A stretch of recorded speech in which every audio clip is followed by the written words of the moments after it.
ہم بات کے لیے تیار ہیں. بات مسنگ پرسن کی ہے, تحریک مسنگ پرسن سے شروع ہوتی ہے, اور جب ہمارے ساتھ مذاکرات ہوتا ہے تو اس میں کسی پوائنٹ پہ مسنگ پرسن نہیں ہے. آپ انٹینشن دیکھیں, میں آپ سے کہہ رہا ہوں کہ ہمارے پاس سالڈ اور سرکمسٹانشل ایویڈنسز دونوں موجود ہیں, اور جب دونوں موجود ہیں تو وہ فورم شاید یہ نہیں ہے.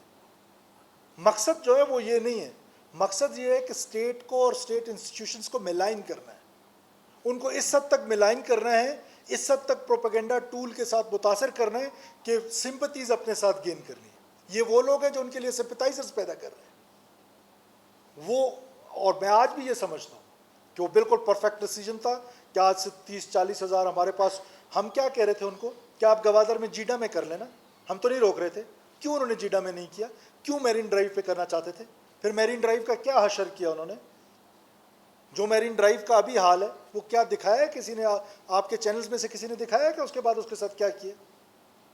سو وی نیو, ہمیں ان کی انٹینشنز پتہ ہے, ہمیں انٹیلیجنس ایجنسیز کی رپورٹس پتہ ہے. یہ فورم نہیں ہے جس پر میں اور آپ اس وقت ڈسکشنز کر رہے ہیں, لیکن ایویڈنسز ہیں کہ ان کے انٹینشنز کیا ہیں.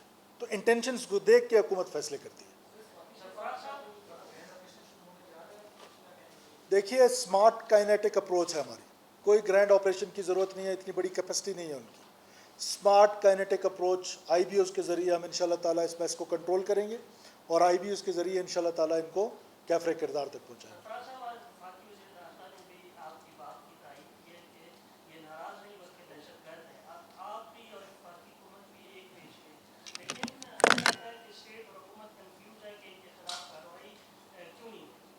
دیکھیں, کارروائی بالکل ہوگی, کارروائیاں ہو رہی ہیں, ایسا نہیں ہے کہ کارروائیاں نہیں ہو رہی ہیں. 9 گول ایک گول کیپر روک لیتا ہے, وہ نظر نہیں آتے ہیں. 1 گول ہو جاتا ہے, وہ سب کو نظر آتا ہے. تو ہماری انٹیلیجنس ایجنسیز پریمپٹیو ذریعے سے بہت سارے اٹیکس روک رہی ہیں. یہ ضرور ہے کہ ان کی کیپیسٹی بلڈنگ ہوئی ہے. جب ہم نے اپیزمنٹ کی ہے, جب ہم اپیزمنٹ پالیسی پہ جاتے ہیں, وہ اپنی گرو کرتے ہیں, وہ اپنی اسپیس گرو کرتے ہیں, اپنی کیپیسٹی گرو کرتے ہیں. اور آپ کو پتہ ہے کہ پھر یہ جو ویپنری ان کے پاس آیا ہے یو ایس وڈرال کے بعد, تو that is also a serious thing. تو یہ ساری چیزیں جب اکٹھے ہوتی ہیں تو پھر یہ اس طرح کا ماحول بنتا ہے. اور یہ ناراض بلوچ کی ٹرمینالوجی آپ کی پیدا کردہ ہے, آپ سے مراد ہماری میڈیا کی پیدا کردہ ہے. کیوں جو بندوق ریاست کے خلاف اٹھائے وہ ناراض؟ یہ کون سی ناراضگی ہے کہ میں ناراض ہو کے لوگوں کو مارنا شروع کر دوں؟ اور پھر یہ دوست ہمارے جو کہتے ہیں بلوچستان کا مسئلہ پولیٹیکل ہے. پولیٹیکل مسئلہ سردار اختر جان کے ساتھ ہے, ہم بات کرنے کے لیے تیار ہیں. ڈاکٹر مالک صاحب کے ساتھ ہے, ہم بات کرنے کے لیے تیار ہیں. نوزادہ خالد بکسی صاحب جو باپ کے پریزیڈنٹ, ان کے ساتھ ہے, تیار ہیں. کسی اور جماعت پشتونخوا میپ کے ساتھ ہم بات کرنے کے لیے تیار ہیں. وہ ناراضگی ہو سکتی ہے, پولیٹیکل پارٹیز کی ہو سکتی ہے. کانسٹیٹیوشن کے اندر رہتے ہوئے کوئی ناراض ہوتا ہے, کوئی خوش ہوتا ہے, کوئی حکومت کا حصہ ہے, کوئی اپوزیشن کا حصہ ہے. یہ بندوق اٹھا کے لوگوں کو مارنا اور کہنا ہم پاکستان کو کاٹنا چاہتے ہیں. اور جن لوگوں کا آپ تذکرہ کر رہے ہیں, کیا آپ نے میڈیا میں کلپس نہیں دیکھی کہ پاکستان کے جھنڈے اتار کے ادھر سو کالڈ آزاد بلوچستان کے جھنڈے لگاتے ہیں؟ کیا آپ نے نہیں دیکھا کہ جنہوں نے آزاد بلوچستان کا جنہوں نے ایک کانسیپٹ دیا ہے, انہوں نے اپنا ایک ترانہ بنایا, اس ترانے پہ ادھر سینے پہ ہاتھ رکھ کے آپ نہیں دیکھتے کہ وہ اپنے سارے فنکشن شروع کرتے؟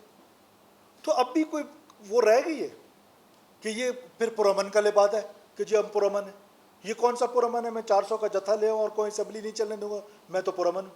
آپ کے پریس کلب میں لا کے 500 بندے بٹھا دوں اور پھر میں کہوں میں تو پرامن ہوں, پریس کلب میں کوئی کام نہیں کرنے دوں گا, نہ پریزیڈنٹ کو اندر جانے دوں گا, نہ باہر.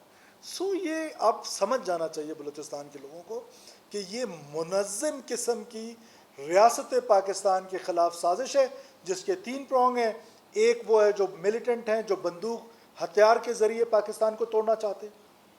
ایک وہ جو ہیں جو سیٹس میں سوشل موبلائز کر کے ریکروٹمنٹ کر رہے ہیں ان کلعدم تنظیموں کے لیے جو ریاست کے خلاف نبرد عزم ہیں. تیسرے وہ ہیں جو سوشل میڈیا کے ذریعے اس میں کچھ لوگ جانے انجانے میں شامل ہو رہے ہیں کہ وہ خبر کی بنیاد بنا کے وہ پھیلانے کی کوشش کر رہے ہیں.